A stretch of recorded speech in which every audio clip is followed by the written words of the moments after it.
En el Evangelio de Lucas, en el capítulo 19, versículos del 28 al 44, y dice así la palabra del Señor en Lucas,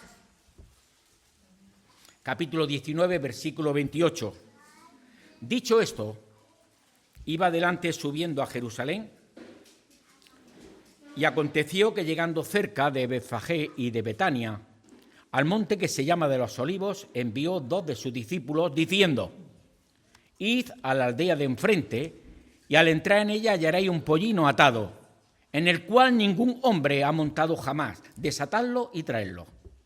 Y si alguien os preguntare por qué lo desatéis, le responderéis así: porque el Señor lo necesita. Fueron los que habían sido enviados y hallaron como les dijo. Y cuando desataban el pollino, sus dueños le dijeron: ¿por qué desatáis el pollino? Ellos dijeron: porque el Señor lo necesita.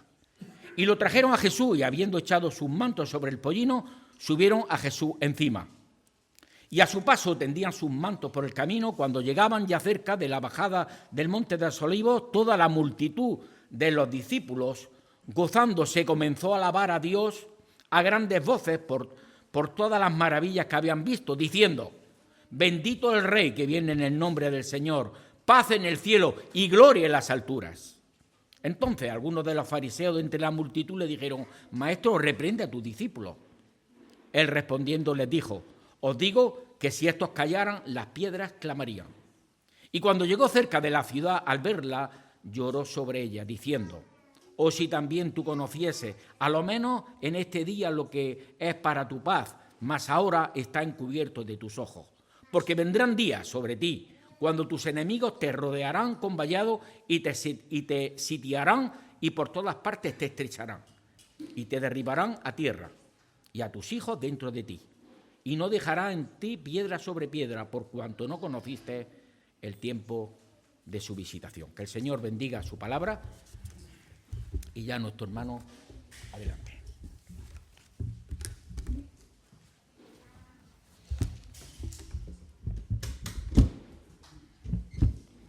Bueno, ya me lo sé porque no es la primera vez que he estado aquí subido y sé que esto también se puede subir y bajar. Bueno, pues no sé qué contestarte. Ten cuidado. ¿Verdad? Bueno, mi mujer me ha dicho: no vayas a decir ninguna tontería. Entonces, pero como hay que hacerle caso, no voy a decir ninguna tontería, ¿vale? Luego a lo mejor diré mañana, si esto se anima, diré algo, pero no voy a decir nada, porque lo importante es hablar de la palabra del Señor y meditar en ella. Bueno, pues quisiera en esta noche agradecer a la Iglesia, a la Zarzuela, a los ancianos, aunque somos de aquí porque visitamos mucho, ya lo sabéis todo, pues hacía ya tiempo, pero bueno, somos de la casa. Entonces nos agradó mucho que cuando nos dijeron que si queríamos compartir la palabra con vosotros en este día tan especial, porque siempre que he estado aquí es un día especial, es un domingo que es un día especial para los creyentes, pero hoy es más especial porque hace el 32 aniversario y bueno, pues y mi nombre lo habéis puesto ahí en un folleto, un separador o algo de eso. Bueno, así que vais a recordar a Pedro Ruiz Ortega. Bueno, pues me gustaría en esta tarde, en el tiempo que tenemos, deciros una cosa. A lo mejor el tema lo veis un poco atípico. Decir, bueno, ¿por qué hablar de la semana de pasión, la semana de Cristo, de pasión, cuando ya lo hemos pasado? Eso posiblemente pega más cuando celebramos la Semana Santa. Y bueno, lleváis algo de razón, pero yo quisiera que en esta noche pediros un poco de esfuerzo mental, porque no es tanto que encasillemos los acontecimientos que ocurrieron durante la Semana de Pasión, los encasillemos en una fecha concreta.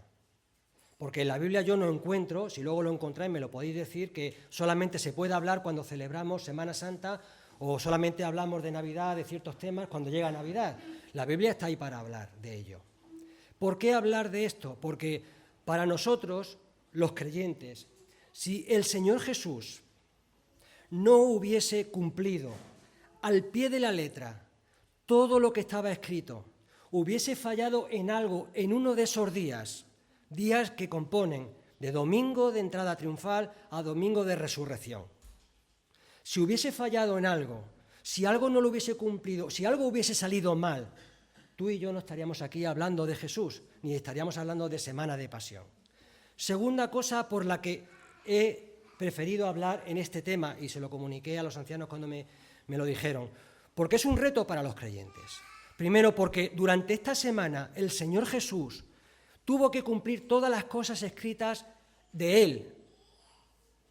Y para ello, como Él sabía y nos conocía perfectamente y sabía que íbamos a poner en duda ciertas cuestiones, como las hay, como si que Él fue un hecho real, si estuvo realmente aquí, en esa tierra de Palestina, si realmente murió, si realmente resucitó, como Él nos conocía y sabía de todo esto, Él cumplió todo y lo hizo con personas reales, lo hizo con personas de carne y hueso, con lugares concretos, para que nosotros tuviésemos la documentación necesaria para corroborar y certificar que Jesús de Nazaret, Jesús, el Hijo de Dios, vino a este mundo, murió y resucitó. Porque la semana de Pasión, que empieza el domingo, conocido como entrada triunfal o Domingo de Ramos, culmina con el domingo de resurrección. Si el Señor no hubiese resucitado, tú y yo no estaríamos aquí hablando, ni estaríamos compartiendo nuestra fe, porque sería un hombre más del mundo, un gran entusiasta o revolucionario, como queráis llamarlo. Es importante para los creyentes recordar que gracias a esa semana tú y yo estamos aquí. Y para los no creyentes, si alguien hay no creyente, muchos los conozco ya de muchos años, ¿verdad? Era muy jovencito cuando vosotros ya erais más mayores que yo y seguís siendo más mayores que yo. Yo no quiero mirar porque alguno puede decir, ¿me estás mirando a mí? Bueno, ya lo sabéis, ¿verdad? Nos hemos criado casi juntos, son muchos años ya viniendo por Linares. Pero si hay alguna persona que todavía no es creyente, en estos días, quiero mandarte un reto. Es que Jesús existió y Jesús murió por ti. Y a los creyentes, Jesús murió por ti en la cruz del Calvario por mí. Y tenemos que recordarlo siempre y darle gracias por lo que pasó en esa semana. Os voy a pedir también un poco de imaginación, porque algunos diréis, bueno, nos vas a hablar de lo típico de la Semana Santa, del jueves y del viernes, y el domingo hablar del domingo de resurrección. No voy a hablar de esto, porque lo quisiera hacer un poco en el tema biográfico. Seguramente los creyentes hemos leído biografías de personas que vienen en la Biblia, como un Abraham, como un Moisés, como un David, y hemos leído libros sobre la biografía de estos autores, hermanos nuestros, pero pocas veces hemos visto la biografía del Señor Jesús. ¿Qué es lo que Él hizo? ¿Qué es lo que Él sintió? ¿Qué palabra dijo? ¿Qué palabra sobresalió cuando estuvo con sus discípulos, cuando iba camino a la cruz? Y yo quisiera que nos trasladásemos un poquito a aquella época, a los caminos polvorientos, aquellas personas con sus túnicas, con sus turbantes, aquellas mujeres, aquel sitio de pobreza, viendo la Jerusalén construida por el rey Herodes, el templo aquel que construyó, reedificó. Luego hablaremos de esto, posiblemente en otra ocasión, en otro día. Pero que nos imaginemos un poco allí, vayamos a la biografía del Señor Jesús, porque muchas veces muchos no creen en Jesús, creen en sus fiestas. Y vamos a intentar, pues, demostrar que este Jesús no solamente es para creer en Él en fiestas. ¿Por qué Lucas? Diréis alguno. Bueno, voy a dar algunas razones y luego voy a dar una panorámica de los días de la semana, de los temas que nos vamos a encontrar. ¿Cómo lo vamos a hacer en estos días? Hoy viernes, sábado y domingo. Bueno, vamos a empezar con el versículo 28 y vamos a ir avanzando versículo por versículo, como he dicho. Es algo biográfico. Y yo os animo que después, si queréis, en vuestras casas indaguéis más, porque no vamos a hablar de todo lo que ocurrió durante la semana de Pasión. Aquella semana trágica, pero heroica y gloriosa. Así es que yo os animo, hermanos y amigos, a que investiguéis, indaguéis más en esa semana, porque tiene connotaciones y tiene cosas muy hermosas, como vamos a ver en esta noche. ¿Por qué Lucas? Por algunas razones, y son las siguientes. Primero, porque Lucas, la primera de todo, es un evangelio inspirado por Dios. Y siendo escritura inspirada por Dios, es una cosa que nos va a certificar que realmente lo que allí ocurrió, lo que allí se dice, lo que allí se escribió, es algo que estaba consentido por Dios. Por lo cual, el Evangelio de Lucas es una palabra inspirada por Dios. Otra razón, porque Lucas es el único gentil que escribió en el Nuevo Testamento. Y como gentil se va a preocupar más de ciertos aspectos que otros evangelistas. Ya sabéis que Mateo se centra mucho más y en demostrar más hacia el pueblo judío. Marcos tiene otra panorámica, Juan tiene otra panorámica y Lucas da una panorámica más sencilla para nosotros poder entender. ¿Por qué? Porque aparte de Lucas era médico, ya lo sabéis, yo no estoy diciendo nada nuevo, ¿verdad? Que todos lo sabéis, que Lucas era médico, pero también era historiador.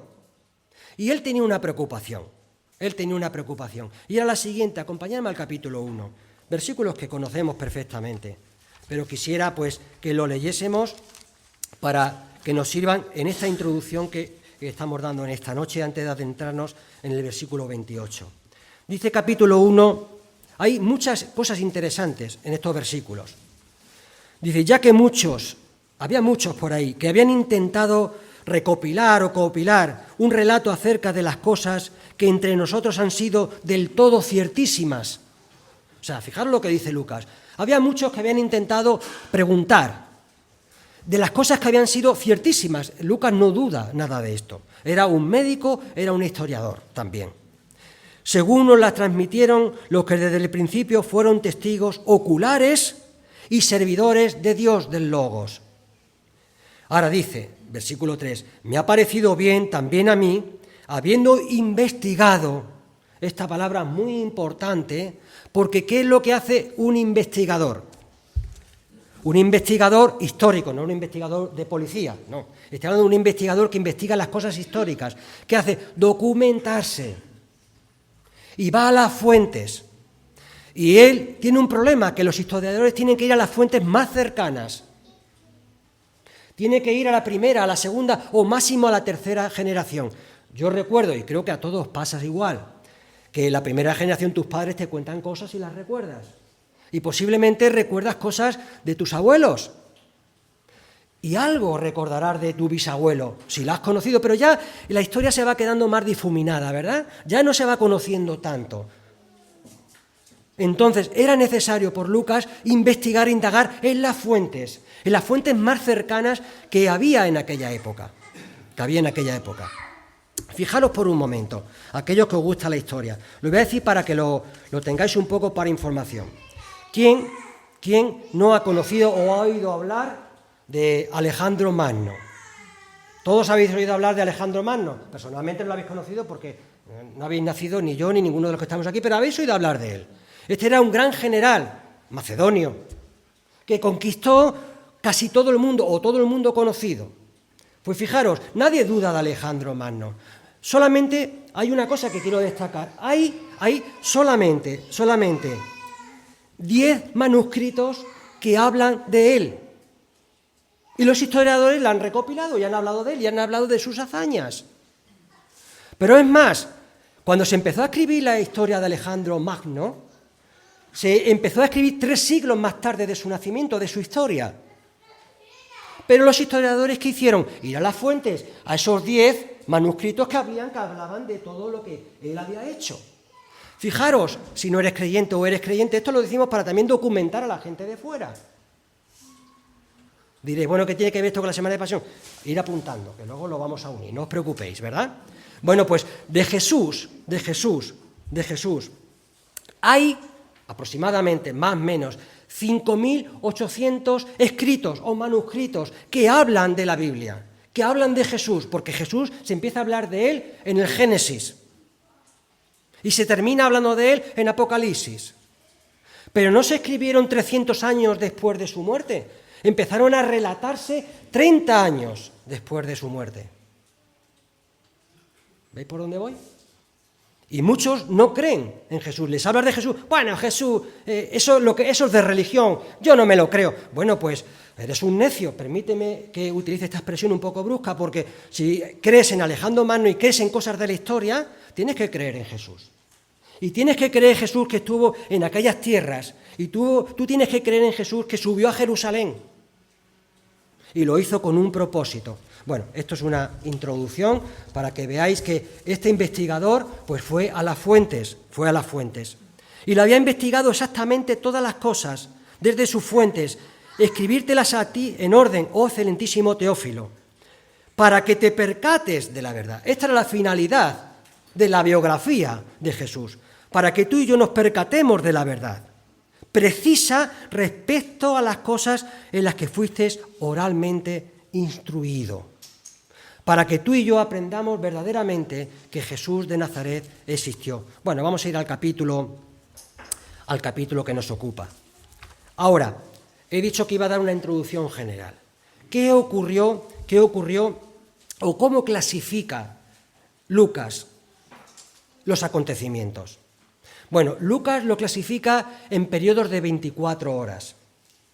Pero claro, diréis, bueno, si yo leo Lucas, no me está dando los resultados de 24 horas de vida de una persona, de lo que hizo 24 horas al día. Bueno, no lo hace así. Pero su relato va en orden cronológico de lo que Jesús hizo en un día. A él le importaba una serie de aspectos que los deja reflejados. Él investiga y no pone todo, fue a todas las fuentes, pero no pone todo porque él considera importante decirle a aquellas personas que iban a leer este Evangelio lo necesario, lo que él consideró importante. Es como si dijese, mira, yo voy a escribir esto, si queréis saber más detalles, pues ir a Mateo, ir a Marcos, ir a Juan. Bueno, Juan todavía no, pero bueno, ir a los otros, o ir a los Evangelios, vamos a dejarlo así. Y añadir, ¿queréis saber lo que le pasó al Señor durante 24 horas, lo que hizo? Bueno, yo voy a decir algunas cosas, pero si queréis saber más, ir a las fuentes. Yo os aconsejo, es una práctica muy buena, ¿verdad? Que cuando leáis estos versículos de domingo a domingo, pongáis varias Biblias, poner 4 Biblias y ver el mismo relato. Y allí vais a enmarcar los días y vais a ver cómo cada autor va rellenando el día de 24 horas. Es muy interesante y muy gratificante, porque así conoceremos más la biografía, los sentimientos del Señor Jesús. Bueno, seguimos adelante.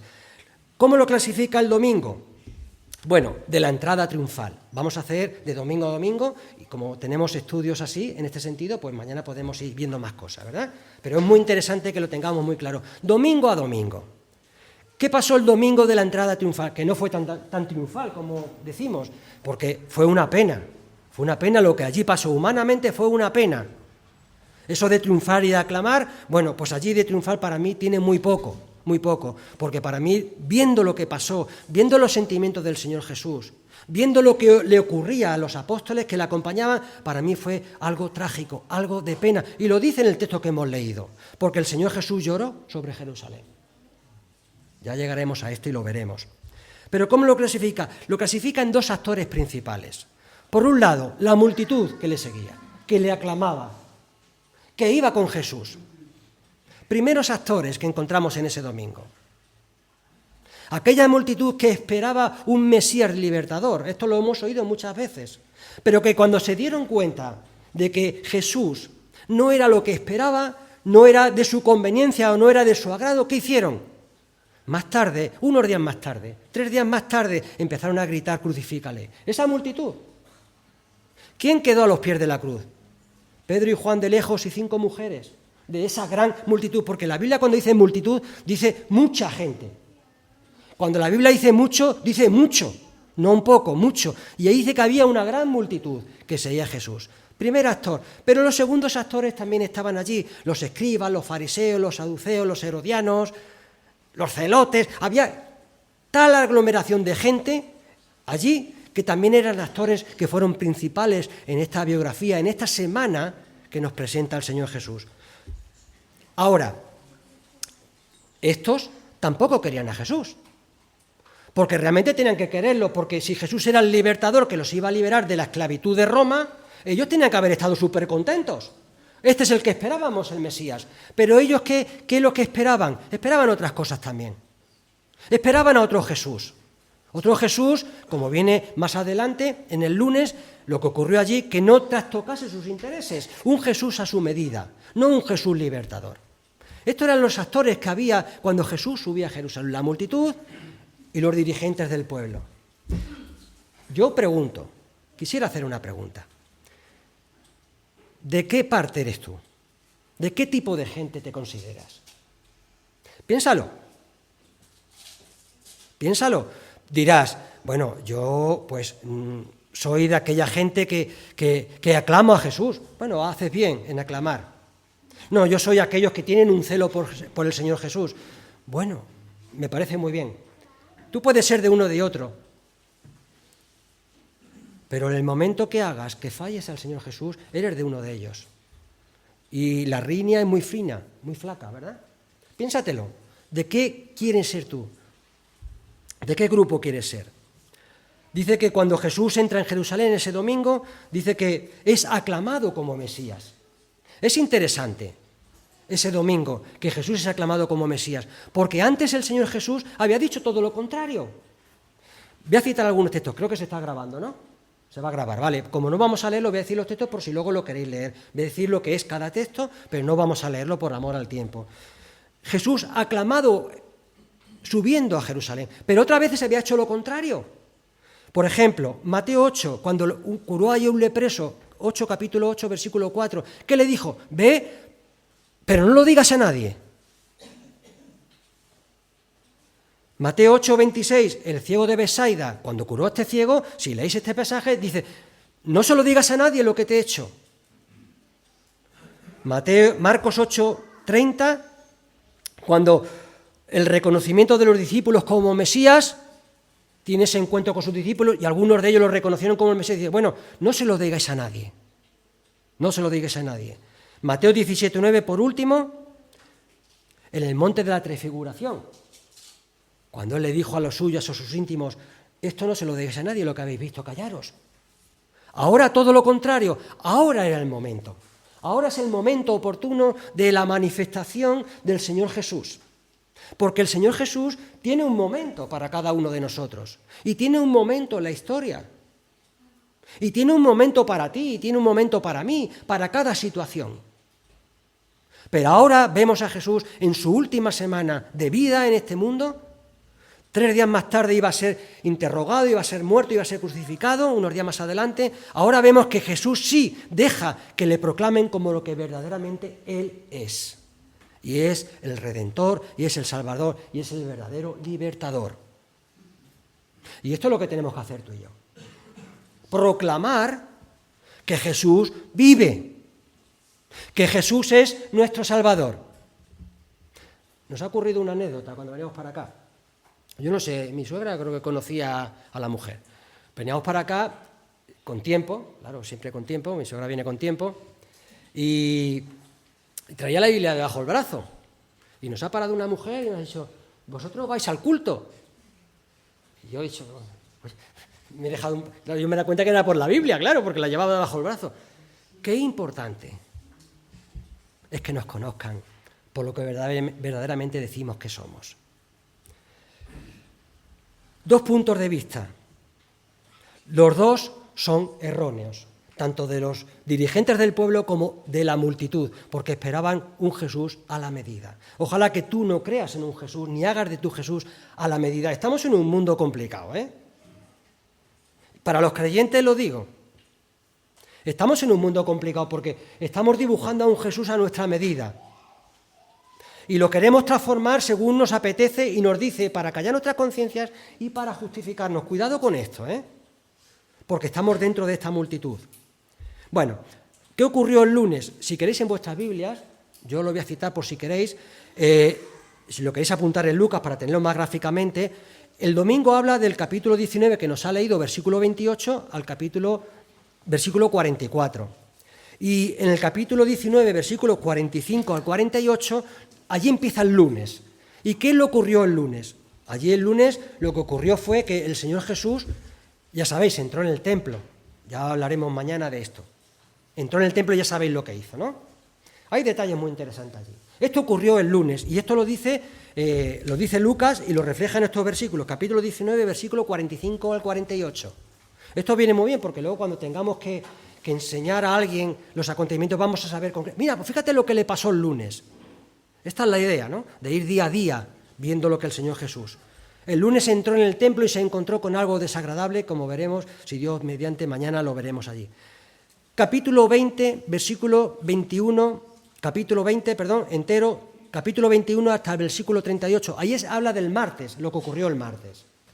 Es el día más extenso. Es el día en el cual el Señor Jesús y Lucas plasman más cosas. Allí el martes lo que ocurrió es que los líderes religiosos, una de las cosas que ocurrieron, pusieron en tela de juicio la autoridad del Señor Jesús. Cuando se enfrentaron a él, quisieron pedirle un certificado doctoral en teología, vamos a llamarlo así para que lo entendáis. Allí le dicen al Señor Jesús, dinos, es una palabra muy fuerte lo que aparece allí, dinos de qué colegio rabínico eres tú, con quién has estudiado. Al Señor Jesús que le digan eso, ¿verdad? No habían entendido nada de lo que estaban viendo, nada. Allí ocurrió esto, pero también en el martes, en el día más extenso, el Señor Jesús también dejó palabra de esperanza, dejó un sermón profético, dejó algo que se iba a cumplir un poquito más adelante y otras cosas para el futuro. ¿Por qué dejó esto? ¿Por qué dijo esto? Porque el Señor Jesús, cuando Él se fuese, sabía que sus personas más allegadas, sus apóstoles, sus discípulos, pues tendrían que tener algo de estímulo. ¿Qué estímulo tendrías tú si el Señor Jesús te hubiese dicho que vas a ir al cielo? ¿Tendrías algún estímulo si el Señor no te hubiese dicho o no te hubiese dado esperanza de decir, oye, no te hubiese hablado de vida eterna? ¿Tendrías algún estímulo? Yo no tendría estímulo para estar aquí. Pero el estímulo es que parte de lo que allí dijo en ese sermón profético se cumplió 40 años más tarde. Y si esa cosa que dijo en el sermón profético, hablando de la destrucción de Jerusalén, 40 años más tarde se cumplieron, en el año 70, lo que queda por cumplirse se va a cumplir, al pie de la letra, así lo creo. Y a mí el Señor me ha dicho que ha ido a preparar moradas para mí allí, mansiones, que el Señor Jesús pues está esperándonos. Pues gloria a Dios por esa esperanza. Si lo ha dicho, me lo tengo que creer y me lo creo. Aunque es verdad que estamos muy a gusto aquí, ¿verdad? Estamos muy a gusto, pero bueno, tendremos que dejar esto en alguna ocasión. El miércoles, capítulo 22, versículos 1 al 6. Ahí habla del miércoles. ¿Qué ocurrió el miércoles? Bueno, el miércoles algunos autores le han llamado, y creo que acertadamente, el miércoles de silencio, porque es el día que menos se habla. Es el día que menos se habla de lo que hizo el Señor Jesús. Y diré, bueno, ¿se echó a la siesta? No. Yo creo personalmente que Él estuvo preparando, aparte de estar orando y meditando con el Padre, Él estuvo preparando el jueves, porque el jueves lo que ocurrió fue la preparación de la Pascua. Y el miércoles iba a ser el último día, la última oportunidad que iba a dar al pueblo de Israel, al pueblo gentil, a toda la humanidad, para que se repitiese, para que lo reconociesen como Mesías. A partir del jueves el Señor no iba a hablar más a las personas, ya no iba a dar más oportunidades de presentación como el verdadero libertador. Miércoles de silencio, vamos a llamarlo así, donde menos se dice, no menos importante. Señor preparando los acontecimientos del jueves. El jueves nos habla de la cena con los suyos, la oración en Gesemaní y el arresto. Capítulo 22, versículos 7 al 53. El sábado, fijaros, el sábado, Lucas solamente emplea un versículo, capítulo 23, versículo 56. Y diré, bueno, después de explayarse, en el martes le quedó poca tinta para escribir lo que ocurrió allí el sábado. Bueno, allí el sábado habla de la preparación del cuerpo, está hablando Lucas. Bueno, pero no os preocupéis, ¿queréis saber más? Diría Lucas, ir a las fuentes, ir a lo que está escrito ya de él. Hay otras personas que han escrito con detalles, Mateo escribió detalles, Marco dio detalles. Y nosotros tenemos también hoy a Juan, también dio detalles. ¿Queréis saber más? Bueno, yo lo considero que ya está escrito, voy a pasarlo un poco así más por encima, no que no fuese importante. Bueno, y el domingo de resurrección, domingo de manifestación y domingo de ascensión. Evidencias históricas. Capítulo 24, versículos 1 al 53. Fijaros lo que dedica Lucas a la resurrección, a la ascensión, a la manifestación. ¿Por qué? ¿Por qué se explaya Lucas aquí? ¿Qué he dicho al principio que era Lucas? ¿Lo recordáis? A ver, que era médico, ¿verdad? Y un médico no le ibas a engañar con eso de que alguien resucitase a alguien o de que alguien no hubiese muerto. o de la curación de una persona. Él como médico podía certificar, tenía la autoridad y tenía el conocimiento suficiente para saber que lo que él hizo era cierto. Y las pruebas que él recogió certificaron desde el punto de vista médico que esto ocurrió realmente. Un ejemplo que pongo cuando mi hija mayor, Miriam, a los 12 años, tuvimos que salir corriendo porque la pediatra le detectó una escoliosis de 40 grados o 42 grados, creo que era, algo así, ¿no? Tuvimos que salir corriendo para Madrid porque de la noche a la mañana, con el crecimiento de la niña, tuvo una desviación muy importante de columna, que la tiene. Si viene mañana no le digáis nada, por favor, ¿vale? Creo que va a venir mañana, no le digáis nada. Esto me ha dicho una de las cosas que no debo decir, pero bueno, es así, ¿verdad? Bueno, ella, pues, el médico que la trató, un médico excelente, experto en el Ramón y Cajal, en columna.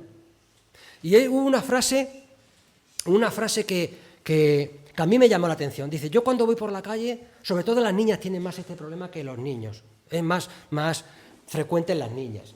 Dice, yo cuando voy por la calle y veo una jovencita, el médico el traumatólogo, dice, puedo detectar si tiene escoliosis, aunque sea un 5 o un 10%. Y yo me quedé así, digo, vaya ojo que tiene. Claro, es un especialista. Dice, pero si alguien viene con un soplo de corazón, dice, yo no lo detecto, porque no soy especialista en el corazón. Yo soy especialista en lo mío. Bueno, esta es la idea, ¿verdad? Lucas, el especialista. Bueno, vamos a ir al capítulo, ya sí vamos a entrar, Perdonad esta introducción larga, vamos a estar unos minutos y vamos a ver. Dice, habiendo dicho esto, seguía adelante subiendo a Jerusalén. ¿Por qué Lucas da este detalle, subiendo a Jerusalén? Podría haber dicho, yendo a Jerusalén. Bueno, primeramente porque el aspecto geográfico había que bajar desde Gesemaní, desde cualquier sitio, y Jerusalén estaba en lo alto de un monte. Esto tiene un hecho normal, natural. Pero hay otra connotación. Siempre el subir a algún sitio implica cansancio, implica esfuerzo. Y para Jesús esto iba a implicar lo que iba a ocurrir durante esta semana, porque él había estado ya muchas veces en Jerusalén. Posiblemente él había celebrado muchas veces la Pascua y lo había hecho. Pero ahora él concretamente recalca y lo quiere dejar así escrito. Él iba yendo hacia Jerusalén. Y dice, y dicho esto, seguía adelante. Otra palabra que me gustaría que la entendieseis bien. Y para entenderla bien, hay que retroceder un poquito, ir a Marcos. Si queréis acompañarme a Marcos, allí capítulo 10, fijaros el ambiente. Estamos hablando de una biografía del Señor Jesús, lo que ocurrió durante ese día, algunas cosas. Pero fijaros el ambiente en el cual Jesús iba subiendo a Jerusalén. Lucas no lo dice, pero tenemos las fuentes para ir a ella. Y dice Marcos, capítulo 10, versículo 32 al 34. Y estaban en el camino subiendo, dice lo mismo, a Jerusalén. Y Jesús iba delante de ellos. Y ellos estaban asombrados. Fijaros, sus discípulos estaban asombrados. ¿Por qué estaban asombrados? Bueno, estaban asombrados porque el Señor Jesús ya le había dicho anteriormente lo que iba a pasar. Y más que asombrados también estaban desconcertados. ¿Cómo vamos a ver? Si nos está diciendo que vas a morir, ¿cómo eres capaz de ir sabiendo lo que te va a ocurrir? ¿Cómo irías tú sabiendo tu futuro, que tienes que hacer algo y saber que no te va a traer nada halagüeño? ¿Irías contento? ¿Irías con fortaleza subiendo adelante? Yo creo que lo que haríamos es escondernos a ver si pasa la tormenta y a ver si nos podemos escapar, es la naturaleza humana. Pero allí se encontraba que Jesús iba con determinación subiendo a Jerusalén, iba adelante, pero sus discípulos estaban asombrados de la determinación con la cual Jesús iba a Jerusalén. Dice, y lo seguían. ¿Pero cómo lo seguían? Dice Marcos, lo seguían con temor, pero le seguían. Esto es muy interesante y tiene mucha aplicación para cada uno de nosotros, porque a lo mejor nosotros tenemos que ir hacia adelante en algún sitio. Permitidme que haga esta comparación. Pero a pesar de lo que ocurra, a pesar de tus incertidumbres, a pesar de tu asombro, de tu inquietud, que sepas que Jesús va adelante siempre. Porque Él ve más allá de lo que tú ves. Él ve el futuro, nosotros vemos a corto plazo, Él ve a largo plazo, a eterno plazo, y sabe lo que ocurre. Y cuando vayas a algún sitio, ves con firmeza, asómbrate de que Jesús va adelante y va con determinación, y ocurra lo que te ocurra, si lo pones en la mano del Señor, no te preocupes, que Él te lo mostrará. Lo que pasa es que muchas veces, pues a Él le pasa lo mismo. no era grato. Él iba a morir por cada uno de nosotros. Dice, y estaban asombrados y lo seguían con temor. Y tomando otra vez consigo a los 12, comenzó a decirles las cosas que estaban a punto de sucederle. ¿Por qué estáis asombrados? Os lo voy a decir otra vez. He aquí, subimos a Jerusalén, con determinación subo, y el Hijo del Hombre, os voy a decir lo que va a pasar, será entregado a los principales sacerdotes y a los escribas, a esos que le estaban aclamando también a la entrada. Dice, serán entregados a los escribas y lo condenarán a muerte. Y lo entregarán a los gentiles. Y no solamente esto, dice, y se burlarán de él, y lo escupirán, y lo azotarán, y matarán.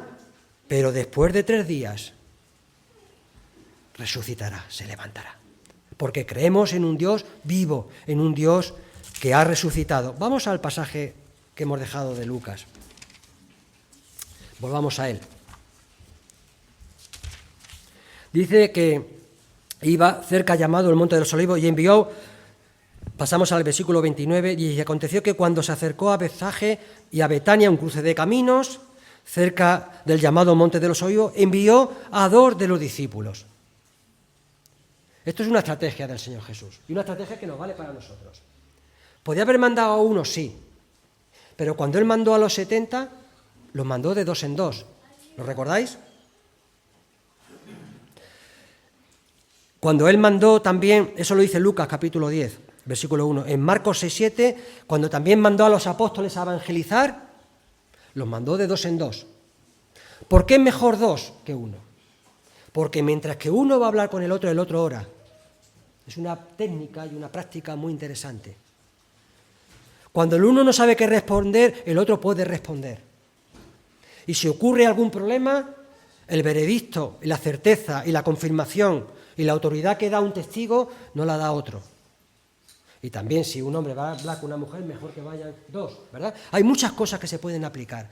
El Jesús sabía que era mejor ir de 2 en 2 para reforzarse. Dice, versículo 30, diciendo, id a la aldea de enfrente, entrar en ella y hallaréis un pollino atado en que ningún hombre se ha montado aún, o se ha sentado aún. El Señor conoce el futuro. ¿Por qué sabía que había allí un pollino? Podría haber sido una vaca o cualquier otro animal. No, Él dice, el Señor Jesús, allí vais a encontrar un pollino. Y va a estar enfrente de la aldea, porque el Señor conoce el futuro. ¿Le hacía falta al Señor Jesús este pollino? Pues yo creo que no. ¿Recordáis la historia de lo que pasó a Abraham con Isaac? ¿La recordáis? ¿Había algo para sacrificar allí, aparte de Isaac, que iba a ser sacrificado? No había nada. Pero ¿Dios qué hizo? Había un carnero, ¿verdad? Ser valientes, decídmelo. ¿No sabéis la historia bíblica todavía? ¿Cuántos habéis ido a la escuela dominical de pequeños de aquí? Esa historia se contaba en la escuela dominical, tenéis que saberla. Bueno, allí había un carnero. A Jesús no le hubiese hecho falta, hubiese inventado, hubiese creado un asno. Pero no, le dice, ir allí, de 2 en 2, ir a la aldea y vais a encontrar allí un pollino atado, y va a estar enfrente, en que ningún hombre se ha sentado jamás. ¿Sabéis lo que significa un burro sin domar? Por muy pequeño que sea, algunos dicen que sí. Yo voy a contar otra historia, y creo que me voy a pasar con historias hoy. Me habían dicho que no cuente tantas, pero tengo que contar una. Me acuerdo, fuimos de viaje a Barcelona, esto no sé si la he contado en alguna ocasión, y nos invitaron a ir a una caballeriza. Yo no me había montado en carretas, y conocía, porque he vivido en un pueblo y conocía los animales, los burros, las mulas, los mulos y todo esto, y los caballos, pero nunca me había montado en ninguno. Y nos invitaron a dar un paseo de 1 hora. Fuimos a gastos pagados, es cierto, ¿verdad? Y yo le digo muy gracioso, por hacerme gracioso, le digo al domador o al criador, había un pony allí, digo, yo prefiero el pony. Claro, digo, tengo los pies más en el suelo, por mi estatura me va a venir mejor. Y me dice, no sabe lo que estás diciendo. Dice, un pony se monta peor que un caballo. Dice, o lo tienes que castigar siempre, dice, o no eres capaz de domarlo. Bueno, pues yo me quedé así un poco, nos montamos en el caballo y siempre hay un caballo guía y los demás caballos van siguiendo al caballo guía. Salimos andando, un hijo mío delante, otro también, los que nos invitaron, y yo iba en el último caballo, el que me tocó, con mi gorro, para no pincharme con unos cueros. Íbamos andando y había una bifurcación de camino. Y el primer caballo hace así, y el mío y el de mi hijo que iba adelante, los otros 3 no, hace por el otro camino así. Y yo tirándole, y no había manera de domarlo. El caballo empezó a saltar, con mi hijo en lo alto, yo gritando, ¡cogedlo, cogedlo! El gorro por un lado, el caballo mío saltando. El caballo no hizo nada indebido. El caballo simplemente lo que quería es que se había despistado y como no tenía su guía delante, se iba directo a las caballerizas. Eso lo supe después, en ese momento no lo sabía. Bueno, luego dimos el paseo entero cuando todo se restableció. Quiero decir esto, que hay una cosa muy importante, que Jesús sabía que este asno era sin domar, pero no le hacía falta tampoco, ¿verdad? No le hacía falta. Seguimos adelante. Dice, desatadlo y traedlo, y si alguien os pregunta por qué lo desatáis, diréis así, porque el Señor tiene necesidad de él. Tiene necesidad. Él, como he dicho antes, podía haber creado a un burro y haberlo tenido ahí mismo, a la vuelta de la esquina. Y fijaros, versículo 32, yendo entonces los enviados hallaron como él les dijo, se cumplió lo que le dijo. Desatando ellos el pollino, versículo 33, sus dueños les dijeron, ¿por qué lo desatáis o por qué desatáis el pollino? Claro, no hay que culparles. Tú imagínate que tú estás en tu casa y llega alguien y dice, bueno, me llevo esto porque el Señor lo necesita. No sé lo que haríamos, no sé. De momento nos íbamos a quedar un poco pasmados, ¿no?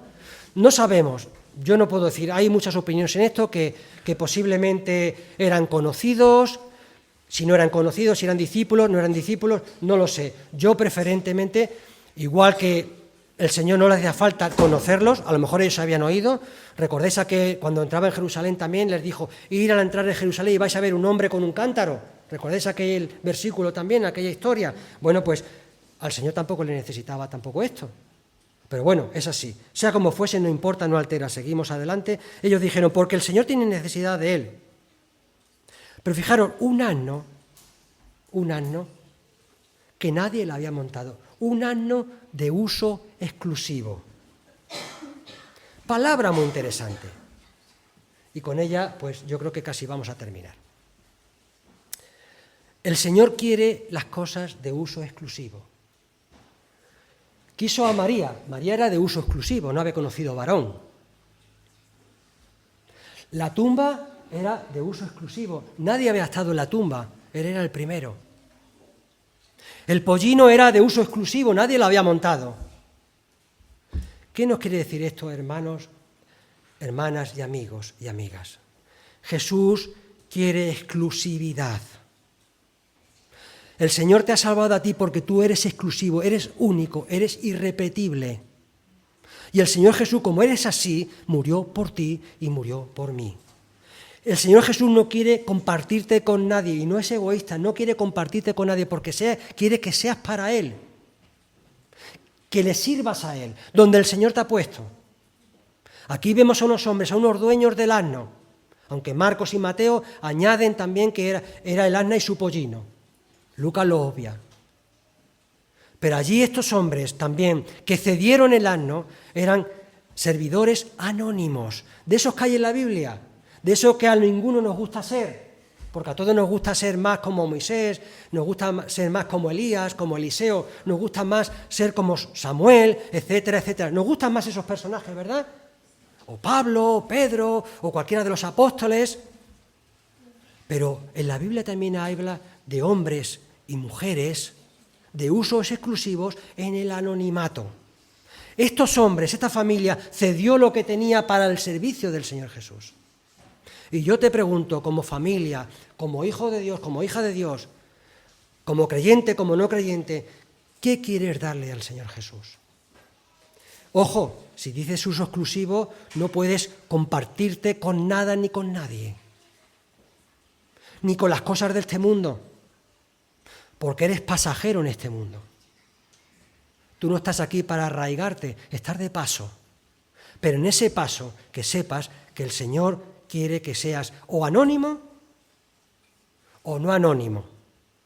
Por ejemplo, lo que yo estoy haciendo hoy se ve más, ¿verdad? Porque esto se ve más. Pero ¿no sabéis que ha habido hermanas que han venido, o hermanos que han venido a abrir la iglesia, la capilla, el local? Y que esto lo tenemos limpio. Pero esos hermanos o hermanas están en el anonimato, pero son servidores también del Señor Jesús. Pongo estos ejemplos que lo habréis oído muchas veces. Pero el Señor ama a las personas anónimas y no tan anónimas, pero te quiere de uso exclusivo. Y llevaron a Jesús echando encima sus mantos sobre el pollino e hicieron montar a Jesús. Y mientras avanzaban tendía sus mantos sobre el camino. Y cuando ya se acercaba a la bajada del Monte de los Olivos, toda la multitud de los discípulos se regocijaron y comenzaron a alabar a Dios a gran voz por todos los milagros que habían visto. ¿Qué milagros habían visto? Bueno, si queréis saberlo, Juan capítulo 12, voy a decirlo, versículo 1, 12, 17 y 18. Allí, ¿qué milagros ellos vieron? La resurrección de Lázaro. Uno de los milagros, vieron muchos, pero uno de ellos fue la resurrección de Lázaro. Eso fue impactante. Eso fue unos días antes de la entrada triunfal. Pero ¿cómo sería de impactante que mucha gente, eso se cundió? Porque curar a un ciego, vale, es difícil, es imposible, ciego. Dar oído a un sordo, podría ser también, pero resucitar a un muerto y que ya llevaba varios días muerto, esto fue impactante. Esto se corrió como la pólvora. Y toda esta multitud, vieron los milagros que habían visto y dijeron, bueno, esto es lo que esperamos, el Mesías a su conveniencia, diciendo, bendito el Rey que viene en el nombre del Señor, paz en el cielo y gloria a las alturas. Marcos y Mateo dice, Hosana, bendito el que viene en el nombre del Señor, Jehová salva, porque su auditorio era diferente. Aquí Lucas lo obvia. Y algunos de los fariseos de entre la multitud le dijeron, maestro, repréndelos. ¿Por qué? Porque lo estaban coronando como Mesías y a ellos no les interesaba. Pero fijaros, estaban con el pueblo. Cuidado con los que nos juntamos, hermanos y hermanas. Y lo digo, ¿verdad?, como iglesia, porque la iglesia hoy está siendo atacada brutalmente por Satanás. No podemos mezclarnos con nada ni con nadie. Tenemos que ser fieles a la palabra de Dios y al texto de la palabra de Dios. A veces nos gustará más, nos gustará menos, pero la palabra de Dios es lo que está ahí escrito, son las fuentes. Yo no me lo estoy inventando. Lo que pasa es que es imposible esto y yo lo que hago es adaptarlo a mi conveniencia. Esto es un error que no va a traer nada más que problemas. Y algunos de los fariseos de entre la multitud dijeron, maestro, reprende a tus discípulos. Y respondiendo dijo, os digo que si éstas os callaran, las piedras clamarían. Esto está sacado de un texto del Antiguo Testamento. Se convirtió en un refrán popular, como muchos de los que lo utilizamos nosotros. Fijaros, las piedras sabemos que no pueden hablar. Pero si tú no hablas del Evangelio, si tú no proclamas al Señor Jesús, las piedras van a hablar. Y dirás, una piedra no tiene los sentimientos que yo, ni tiene el conocimiento que yo. No, pero el creador de la física, de la química, de la materia, ¿quién es? Es que les puede hacer hablar. Y ¿sabéis una cosa? Que el privilegio que tenemos los creyentes, dice también la palabra del Señor, ese deseo lo anhelan los ángeles. Y ellos desean irrumpir en este mundo y proclamar las grandezas de Dios. Y ese privilegio lo tenemos tú y yo, allí donde el Señor nos ha puesto, allí donde el Señor nos ponga, aunque seamos anónimos o no anónimos, donde el Señor nos ponga tenemos que marcar una diferencia. No podemos estar entre. Si estás entre, algo no está funcionando bien en tu vida. Búscate un sitio, ora con el Señor, pídele al Señor que Él te proclame, que Él te diga su voluntad. Y respondió, dijo, que las piedras, versículo 41, y cuando yo cerca de la ciudad y la vio, lloró sobre ella. Lloró varias veces el Señor Jesús, lloró sobre la tumba de Lázaro. Lloró también cuando tuvo un dolor muy intenso cuando fue traicionado también. Y tuvo también, según Hebreos, dice que él, hablando de Getsemaní, habiendo orado y habiendo pasado mucho con dolores y llorado, dice Hebreos, llorado, con lágrimas, fue oído a causa de su temor reverente. Jesús lloró muchas veces, pero ¿por qué lloró Jesús? Lloró porque, lo dice en el versículo 42, diciendo, oh, si tú hubieras conocido siquiera este día, Si tú hubieras, le está diciendo a su gente, a su pueblo, te está diciendo a ti, si tú hubieses conocido en este día que quien está delante de ti es el Hijo de Dios, el Mesías, el que hablaba en Génesis, el que hablaba los profetas, del que hablaban los salmos, ese es el Mesías, ese soy yo. Y ahora lo estoy diciendo abiertamente, antes no, pero ahora sí. Quiero que lo reconozcáis, os estoy dando una oportunidad de arrepentimiento, de reconocerme, porque os vais bien. Oh, si tú conocieras que hoy lo que estás escuchando aquí es el Evangelio puro y duro, es palabra de Dios, te marcarías unos retos en tu vida. Y si no eres creyente, no podrás salir de aquí diciendo que Jesús no existe, que Jesús de Nazaret no existió, que vivió aquí y que murió por ti. Piénsatelo. Hoy tienes la oportunidad. Si hubieras conocido siquiera en este día lo conducente a la paz, lo que te conduce a la paz, pero ahora está encubierto a tus ojos. Ellos, esa multitud del domingo de la entrada triunfal, que lo aclamaban, aquellos líderes que lo proclamaban también, que estaban ninguno de ellos lo había reconocido, estaba encubierto realmente por ellos, porque vendrán días sobre ti cuando tus enemigos levantarán torres de asedio contra ti y te rodearán por todos lados y te arrasarán con tus hijos dentro de ti y no dejarán en ti piedra sobre piedra por cuanto no conociste el tiempo de tu visitación. Dice Josefo, un historiador, una fuente, que más en el asedio que 40 años más tarde el general Tito, en el año 70, asedió Jerusalén, hizo vallas, hizo murallas y asedió la ciudad durante un tiempo. Dicen, esto es historia, me lo tengo que creer, ¿verdad? Alguno a lo mejor no se lo cree, pero bueno, es lo que dice la historia de una persona cercana allí. Dice Josefo que más de 600.000 personas murieron por la peste al estar la ciudad sin alimento y sin agua, asediada. Dice que en el asedio final, cuando fueron invadidos, más de 1 millón de personas murieron en esa batalla. ¿Y por qué había tanta gente? Había tanta gente porque estaban celebrando la Pascua y venían peregrinos de muchos lados. Y aquello se multiplicaba por cientos de miles. Y dice que unos 970.000 personas fueron llevadas cautivas. Jesús estaba viendo esto y tuvo que llorar porque se podían librar de esto si le reconocían como Salvador. Hay juicio. Dice Josefo también que ningún seguidor de Jesús murió en esa campaña. Vamos a creerlo, me lo voy a creer. ¿Por qué? Porque había una costumbre. La costumbre era que cuando había un asedio en una ciudad, toda la gente que vivía fuera de las murallas tenían que refugiarse dentro cuando venía el enemigo. Y si las murallas caían, tenían que refugiarse dentro de los templos. Y el templo fue destruido y fue quemado. Pero dice la palabra del Señor, y lo dice en el sermón profético, más adelante Lucas, cuando veáis que todo esto ocurre, huir a los montes, escapar de la ciudad, ir fuera. Cuando veáis la asolación de Jerusalén, está hablando de esto, del año 70, una de las partes del sermón profético, huir. Y los creyentes fueron librados. ¿Pero por qué fueron librados? Porque hicieron caso a la palabra de Dios. Hazle caso a la palabra de Dios, hermano y hermana y amigo. Piénsatelo. Juicio para ti si no crees. La oportunidad es hoy. Y querido hermano y hermana, márcate unos retos en tu vida. Te hará bien.